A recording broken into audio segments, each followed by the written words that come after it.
அஸ்ஸலாமு அலைக்கும். Welcome to dream garden. இன்றைக்கி நம்ம மாடி தோட்டத்தில் இன்றைக்கி ஒரு சூப்பரான கீரையை பற்றி தான் பார்க்க போகிறோம். இது பாருங்கள், இது என்ன கீரைன்னு தெரியுதா? இது மணத்தக்காளி கீரை. இந்த மணத்தக்காளி கீரை நம்ம உடம்புக்கு ரொம்பவே நல்லது. பாருங்கள் எப்படி இருக்குன்ட்டு. இதில் ஏகப்பட்ட மருத்துவ குணம் இருக்குது. நம்ம மழை காலம் இல்லை குளிர்காலத்திலலாம் நமக்கு வாய்ப்புண்ணு வரும்.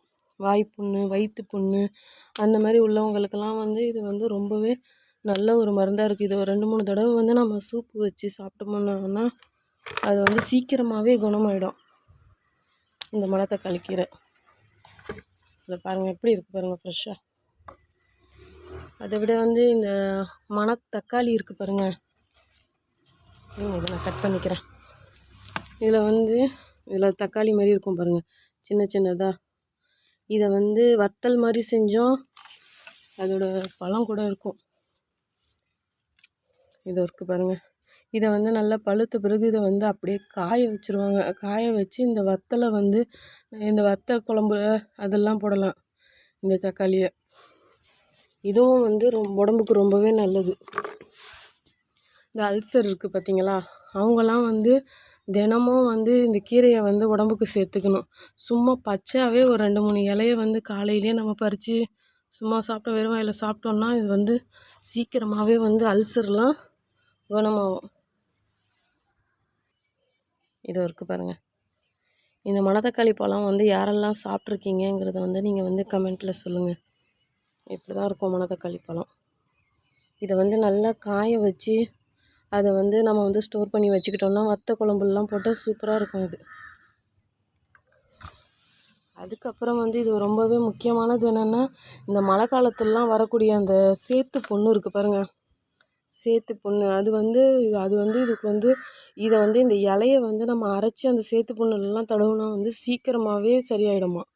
அதே சமயத்தில் ரொம்ப அதிகமாக இருக்குது பாருங்கள் சேத்து புண்ணு. அவங்கெல்லாம் தொடர்ந்து தடவிட்டு வந்தால் ஒரு 2 நாள்லேயே சீக்கிரமாக சேத்து புண்ணெல்லாம் மறைஞ்சிரும். இது நம்ம சூப்பு மாதிரி செஞ்சு தேங்காய் பால் ஊற்றி சூப்பு மாதிரியே நம்ம இதில் செய்யலாம். செஞ்சு பிள்ளைங்களுக்கு கொடுத்தாங்கன்னா காலையிலே எந்திரிக்கக்குள்ளே அந்த பிள்ளைங்களால் வாயை திறக்க முடியாது, எதுவும் சாப்பிடவும் முடியாது. ரொம்ப வாய் புண்ணாக இருக்கும், எகர்லாம் சுரந்த மாதிரி இருக்குது பாருங்கள். அதுக்கெலாம் இது ரொம்பவே நல்லது. அதே போல் அல்சர் உள்ளவங்களுக்கும் அந்த குடல்லாம் வெந்து போயிருக்கும்னு சொல்லுவாங்க, அல்சர் இருந்தால். இதை நம்ம குடிச்சிட்டு வந்தோம்னா சீக்கிரமாகவே அந்த புண்ணெல்லாம் ஆறிடும்.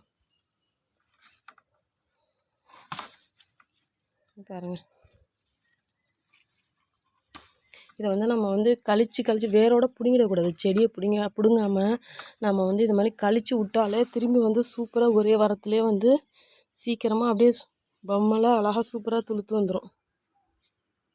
ஹாஸ்பிட்டலில் போய் அல்சருக்கு வாய்ப்புண்ணுக்குன்னு சொல்லிட்டு நம்ம காசு அளிக்கிறதுக்கு நம்ம இந்த மாதிரி இயற்கையான முறையில் நம்ம கீரைகள்லாம் உடம்புக்கு சேர்த்துக்கிட்டாலே போதும். உடம்புக்கும் சத்து, அதே சமயத்தில் மருந்து மாத்திரையும் நம்ம சாப்பிட தேவையில்லை. பாருங்கள் எப்படி இருக்குன்னு பாருங்கள், பசுமையாக. இதை நாம் பெருசாக ஒன்றும் கேர் எடுத்து வளர்க்கணுன்னு தேவையில்லை. இது தானாகவே இந்த பனி சீசனில், குளிர் சீசனில், மழை சீசன்லலாம் தன்னாலே முளைக்கும். அதை நான் யூஸ் பண்ணிக்கணும். நம்ம இயற்கையாகவே இதெல்லாம் இறைவன் நமக்கு கொடுத்த கிஃப்ட்டு. அதை எந்த முறையில் நம்ம பயன்படுத்திக்கணுமோ அந்த விதத்தில் நம்ம பயன்படுத்திக்கணும் அந்தந்த சீசனுக்கு. ஒரு செடி இருந்துச்சுன்னா அது விதப்பட்டு நிறையா வந்துடும். ஆனால் கரெக்டாக அந்த சீசனுக்கு வந்துடுது பாருங்கள். இது வெயில் காலத்துலலாம் இது கிடைக்காது, அந்த பனி சீசனில் தான் கிடைக்கும். இது மழை சீசனில், பனி சீசனில். ஏன்னா அந்த நேரத்தில் தான் நம்மளுக்கு அந்த வாய்ப்புண்ணு அதெல்லாம் வரும். அதுக்குள்ளே மருந்து தான் இது. இன்ஷா அல்லாஹ் இந்த வீடியோ உங்களுக்கு நல்ல பயனுள்ள வீடியோவாக இருக்கும்னு நம்புகிறேன். இந்த வீடியோ பிடிச்சிருந்தா ஷேர் பண்ணுங்கள், கமெண்ட் பண்ணுங்கள், சப்ஸ்கிரைப் பண்ணுங்கள். இன்ஷா அல்லாஹ் அடுத்த ஒரு நல்ல வீடியோவில் நம்ம சந்திப்போம்.